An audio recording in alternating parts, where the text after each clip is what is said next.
धर्म के टुकड़े खाकर भैया चढ़ी बदन पे तैयारी, तो परमार्थ में कदम रखना चाहिए, नहीं रखना चाहिए। तो जब ये स्थिति हमारे अंदर आ जाए कि पराई माता बहन अगर हमारे पास भी बैठी हो तो भी हमारा मन गलत मार्ग में ना जाए, तो वैराग्य का हिम्मत करे। दूसरी बात, अगर हमको भीख मांग के खाना पड़ रहा है और हमें भीख भी नहीं मिल रही है तो राधे राधे। गुरु जी के चरणों में कोटि कोटि प्रणाम। गुरु जी इस वीडियो में बता रहे हैं कि भगवान के भजन करने के लिए दो मार्ग है, एक गृहस्थ मार्ग, एक विरक्त मार्ग। आइए जानते हैं गुरु जी। तो भी हमें रुपए का चिंतन नहीं होना चाहिए, धनी पुरुषों की चाटुकारिता नहीं होनी चाहिए। अगर ये है तो बाबागिरी आग लगे, वो किसी काम की बाबागिरी नहीं जो धनियों के पीछे धन के लिए लालसा करके उनकी चाटुकारिता करे, वो बाबागिरी नहीं है। बाबा मंगबो भलो न बाप सो जो प्रभु राखे टेक, कंचन और कामिनी और फिर कीर्ति, मान प्रतिष्ठा की चाह रखना, ये परमार्थ से भ्रष्ट कर देती है। अगर तीन मोटी मोटी बातें समझ ले कि मुझे कंचन का मोह नहीं रखना, कामिनी से मोह नहीं रखना, मान प्रतिष्ठा से मोह नहीं रखना, रात दिन हर परिस्थिति को सहते हुए नाम जप करना है, तो वैराग्य में चले। अन्यथा घर में रहकर भजन करे तो सदगति हो जाएगी। बाबा जी बनने पर पाप होए तो फिर और का, मान लो चोर है तो दंड मिलकर पवित्र हो सकता है, लेकिन पुलिस चोर बन जाए तो फिर वो विशेष दंड नहीं, क्योंकि तुम कानून के रखवाले होकर कानून का हतन कर रहे हो, इसलिए वो तो कानून का विरोधी है क्योंकि जानता नहीं है, और तुम तो कानून को जानते हो। ऐसे ही संसार का पापी जीव तो जानता नहीं धर्म को, तुम तो धर्मात्मा हो, बाबा जी उपदेष्टा हो, तुम विशेष पापी हो, विशेष दंड के अधिकारी हो। अगर कोई वेश रखकर पाप करे तो विशेष दंड का अधिकारी होता है। इसलिए भगवान के भजन करने के लिए दो मार्ग हैं, एक गृहस्थ मार्ग, एक विरक्त मार्ग। गृहस्थ मार्ग में आप जैसे हो अपने अनुसार चलते हुए घर गृहस्थी का पालन करते हुए राधा राधा जप रहे हो, भूखे को भोजन पवा दिया, कभी किसी बीमार को औषधि दे दिया, बढ़िया भजन हो रहा है। बाबा जी बनकर दूसरी माता बहनों की तरफ गंदी दृष्टि रखना, सेठ की चाटुकारिता करना और अपने सम्मान के लिए नौटंकी नाटक करना, घोर नरक मिलेगा, पक्का समझ लो। ऐसा नहीं कि बाबा जी बन गए तो तुम्हारे लिए विमान ही आएगा, नहीं। तो हरई शिष्य धन सो न हरई, सो गुरु घोर नरक वहां पर है। जो शिष्य के धन का तो अपहरण कर रहा है लेकिन शोक का अपहरण नहीं कर पाया, उसे परम पद नहीं दिला पाया, उस गुरु को नरक जाना पड़ता है। बाबा जी बनना बहुत खतरे में पड़ना है, कोई साधारण बात नहीं।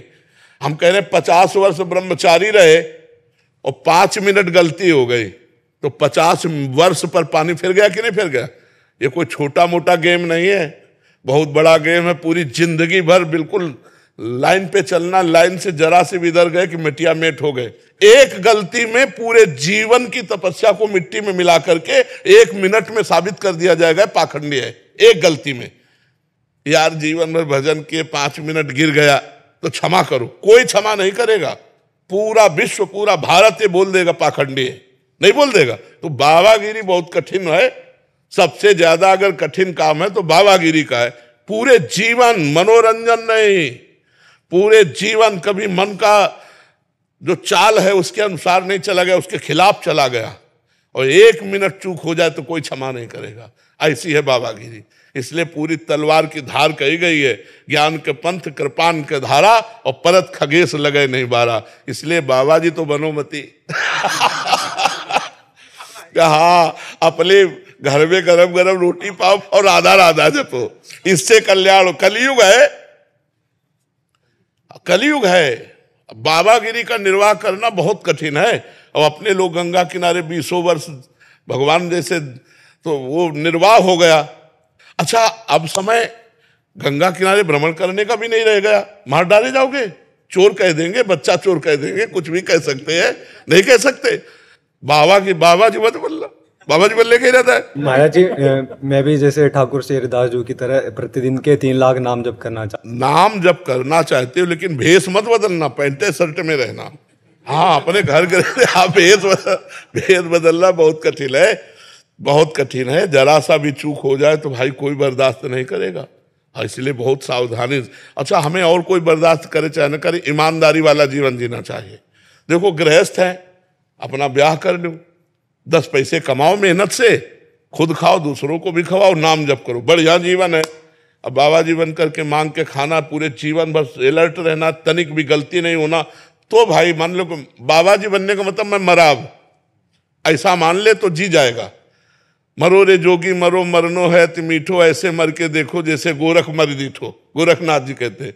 अपने को मन मार्या तन बस में कीना, हुआ भरम सब दूर, बाहर से कछ दिखत नहीं अंदर चमके नूर, आपो त्याग जगत में बैठे नहीं किसी से काम, उनमें तो कछु अंतर नहीं संत का उचाय राम। वो बात एक स्थिति है। नहीं महाराज जी, मतलब शादी का वैसा कोई वो नहीं, कोई आकर्षण नहीं। अब देख लियो तुम आकर्षण, श्रृंगी ऋषि का नाम सुना है? सुनो, मृगी से पैदा हुए थे, स्त्री देखे नहीं था, श्रृंगी ऋषि, और जब उनको भ्रष्ट करने के लिए लगाई गई ना, तो वो गई श्रृंगार करके, तो उन्होंने समझा कोई ऋषि आया, स्त्री जानते ही नहीं थे, तो उठ के दंडवत की। तो अब वो तो डर गई ना, वो मान लो कहाँ ऋषि दंड, तो उनका हम नियम लिए हैं, दंडवत तुम्हारी स्वीकार नहीं करेंगे, तुम्हारे आसन पे नहीं बैठेंगे दिए हुए। एक ब्रह्म ऋषि के दिए हुए आसन पर कोई गंदी प्रवृत्ति वाला बैठ सकता है? और वो गलत भाव लेके गई थी। अब उन्होंने जब ऐसे देखा तो उन्होंने कहा, ऋषि तुम्हारे केस कैसे कोमल कोमल है, हमारे केस महाभारत में लिखा है, स्पर्श से बोले ऋषि तुम्हारा स्पर्श बड़ा सुख प्रदान कर रहा है, आज तक हमारा हमारे पिता का स्पर्श इतना सुख प्रदान नहीं किया। अब वो कंदमूल फल लाए उनके लिए, तो उनका नहीं, हमारा व्रत है, हम किसी का दिया नहीं पाते, आप ही हो। तो अंगूर की बनी हुई पिलाया, अब ब्रह्मांड घूमने लगा। अब इतने में सूचना मिली कि विभांडक ऋषि आ रहे हैं, तो भागी वो। तो ऐसे बैठे थे, तो उन्होंने कहा बेटा क्या हो गया? बोले मुझे उस ऋषि से मिला दो जिसके कोमल केस थे। ऐसा हाँ, तो मृगी से पैदा हुए थे, स्त्री नहीं देखा था, तो ब्याह हुआ और पूरा गृहस्थी धर्म को स्वीकार किया। तो आइए कि हमारा मन नहीं चलता, तो भैया हम उनकी बात कह रहे जिन्होंने स्त्री देखा नहीं, जिनकी माँ स्त्री नहीं थी, मृगी से पैदा हुए थे श्रृंगी ऋषि। माया बहुत विचित्र है, भगवान का नाम जप करो, उत्साह पूर्वक करो, लेकिन हम कह रहे हैं कलिकाल है। भगवत प्राप्ति के लिए जो अब वैराग्य चाहिए वो नहीं रह गया है।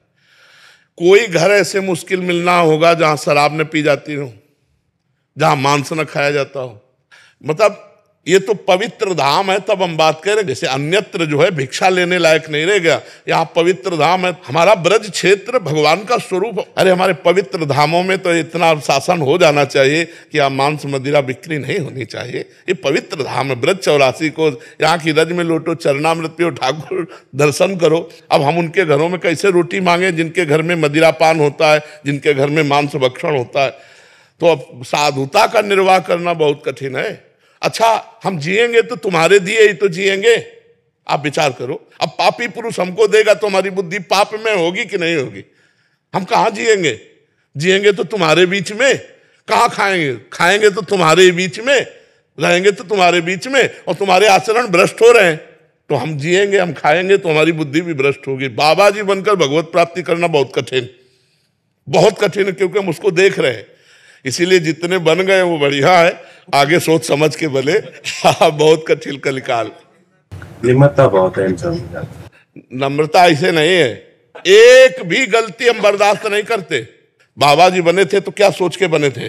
किसी माता बहन की तरफ आंख नहीं उठा सकते, या आए हुए किसी व्यक्ति से ऐसे नहीं कर सकते, एक भी नहीं। बताओ अगर तुमसे कोई कहता हो कि यहाँ रुपया चढ़ा दो, ऐसे रुपया दो, किसी तरह की फीस ली जाती है? मैंने आज अभी देखा कुछ, वो बाहर से आए, वो कुछ दे रहे थे, उन्होंने नहीं लिया, सामने बैठे हुए। हाँ, अभी वो बाहर से स्पेन से आए, सब आपके सीखे पैसा नहीं लिया, बिल्कुल उन्होंने कहा। हाँ, यहाँ शासन का मतलब बिल्कुल ऐसा है। तो ये सब शिक्षा प्राप्त किए हुए हैं, इसीलिए चल रहे, और चल रहे इसीलिए सब कोई बात मान रहा है। नहीं, यही गलत करने लगे तो बोले चेला को तो संभाल नहीं पा रहे, कहने लगे लालू। महाराज जी तो परसों आए थे जन्मोत्सव में, फिर महाराज जी का आदेश हुआ कि पुनः फिर दर्शन करने के लिए चलेंगे। यहाँ संपर्क बनाया गया, तो सरकार तो हमारे मौन रहते हैं। तो आते आते हमको आज्ञा प्रदान किए कि आप जय जय के चरणों में प्रार्थना करेंगे। ये जय जय के मुखारविंद से जो वाणी निकलेगी वह जनमानस के हृदय में प्रतिष्ठित होती है। ऐसी श्री जी की कृपा करुणा से तो सरकार पटिया वाले महाराज जी के शरणागत तो हैं उधर। हमने महाराज जी के दर्शन किए और दर्शन करते हुए केवल यही देखते रहे कि स्थिति कहाँ है महाराज जी की। ओठ फड़क रहे थे, निरंतर नाम चल रहा था, निरंतर नाम। बस पास में खड़े थे, आधा घंटा दर्शन करते रहे, निरंतर नाम की स्थिति। तो महापुरुषों से हमें शिक्षा मिलती है। हम जिन बड़े संतों के पास गए तो उनकी वृत्ति देखने की कोशिश करते थे, इनकी वृत्ति कहाँ है। अगर हमारा निरंतर चिंतन अपने इष्ट देव का हो रहा है तो सब ठीक है, सब ठीक है। इष्ट देव का चिंतन निरंतर नहीं हो रहा तो सब गड़बड़ है। सब साधन कर ये फल सुंदर, प्रभु पद पंकज प्रीति निरंतर। अगर हमारा जो इष्ट है, एक एक वृत्ति इष्टाकार है, बस हमने जीवन में एक ही बात पकड़ी है, एक भी श्वास, एक भी मिनट प्रभु से बिलग नहीं जाना चाहिए। बचपन से एक ही बात पकड़ी, गुरुदेव ने पकड़ा दी, एक भी मिनट व्यर्थ नहीं जाना चाहिए। तो हम जैसे आपसे बात कर रहे हैं तो आप पूछ सकते हैं इस समय नाम जप कैसे हो रहा है आपका, तो आपके मुखारविंद पर हम राधा लिख रहे हैं, हमारी एकाग्रता राधा नाम पर है, वो राधा नाम तुम्हारे मुखारविंद पे लिखा हुआ सामने, और बात आपसे कर रहा हूं, और बात भागवतिक हो और नाम चिंतन हो। अब हमें कोई चिंता नहीं चाहिए, अभी प्राण निकल जाए तो हम अपने इष्ट में हैं, इष्ट से बिलग नहीं है। इष्टाकार वृत्ति महापुरुषों में देखे। अगर हमारी वृत्ति छिन्न भिन्न हो रही है, कहीं आकर्षित हो रही, तो जल्दी हटा लेना चाहिए। हमारा समय व्यर्थ नहीं जाना चाहिए। अव्यर्थ कालत्वम, एक भी सेकंड हमारा व्यर्थ नहीं जाना चाहिए। बस यही हमने जीवन में पकड़ा है और यही हम चाहते हैं कि गुरु कृपा से सब लोग यही बात को पकड़ें जो हनुमान जी महाराज कह रहे हैं, का हनुमंत विपत्ति प्रभु सोई, जब तो सुमिरन भजन न होई। ये हम ठाकुर सेवा में है या ठाकुर चिंतन में है, तभी हम विपत्तियों से बचे। अगर चिंतन और सेवा से अलग है तो फंस जाएंगे। भजन का मतलब सेवा होता है, सुमिरन का मतलब चिंतन होता है। अगर हम भगवत चिंतन परायण है, भगवत सेवा परायण है, तो हमें तसल्ली है कि हमारा जीवन ठीक है। एक भी मिनट नहीं, एक भी मिनट। अव्यावृत भजनात् देवर्षि नारद जी कहते हैं, अखंड भजन, तन्मयाहा, तन्मय होकर के प्रभु के चिंतन में, तदर्पिता अखिलाचारिता तद्विस्मरणेन परम व्याकुलतेति। समस्त आचरण भगवान को समर्पित। ये शरीर भगवान की धरोहर है, इसके द्वारा कोई भी ऐसा आचरण न हो जिसमें मैं भोगता हूं। नहीं, मेरे प्रभु, ये दास प्रभु का संपूर्ण समर्पण चित्त। तो एक भी वृत्ति मैं सुख वाली नहीं होनी चाहिए। जोई जोई प्यारो करे सोई मोहि भावे, ज्यों ज्यों राखत हो त्यों त्यों रहियत हो हरि। और निरंतर भगवत स्मरण, भगवत स्मरण छूटे ऐसे बड़े से बड़े शुभ कर्म का भी त्याग कर देना चाहिए। जो कुजोग ज्ञान अज्ञानु, जहाने राम प्रेम परधानु, सो सब धर्म कर्म जरि जाऊ, जहां राम पद पंकज भाव। हमारे इष्ट का भाव छूटे, ऐसे आग लगे धर्म कर्म में, ऐसे ज्ञान वैराग्य जोग में हम भी आग लगे जिसमें हमारे प्रभु का चिंतन छूटे। वैराग्य वही सार्थक जो अनुराग से रंग दे हमारे हृदय को, ज्ञान वही सार्थक जो अनन्य बनाकर इष्ट की तन्मयता में डुबो दे कि इनके सिवा कोई है नहीं, इससे बड़ा कौन सा ज्ञान, सिय राम में सब जग जानी, करो प्रणाम जोरी जुग पानी। बस निरंतर भगवत चिंतन, यही जीवन की सार्थकता है। यही महापुरुषों से इतना प्रभाव। महापुरुष जिस आसन पर बैठ गए वो आसन सिद्ध हो गया, वो आसन मनोकामना पूर्ण करने वाला हो गया। जैसे वो पटिया, वो देव रूप हो गई, भगवत स्वरूप हो गई, जो कामना करो उसकी पूर्ति करने वाली हो गई। क्यों? क्योंकि उसमें बैठकर नाम जप हुआ है। नाम जप का इतना बड़ा प्रभाव आप विचार करके देखो। संतों के वस्त्र, संतों की पादुका, संतों का आसन क्यों परम पूजनीय हो जाता है? क्योंकि वो नाम जप करते हैं। तो तुम नाम जप करो, भगवान के दासत्व के मार्ग में चले तो अब हमारा एक ही नियम है, एक मिनट हम विस्मरण नहीं होने देंगे बस। और धन्य है वो संत जो रात दिन उनमें लगे हुए, तद विस्मरणेन परम व्याकुलते थे। तो यही जीवन का सार है। हर क्षण नाम चलता है। और अगर हम किसी से बात भी अच्छा है, मौन है, मौन से बहुत प्रपंच खत्म हो जाता है। मौन बहुत जरूरी है साधक को, नहीं तो कहीं ना कहीं किसी की स्तुति निंदा हो जाती है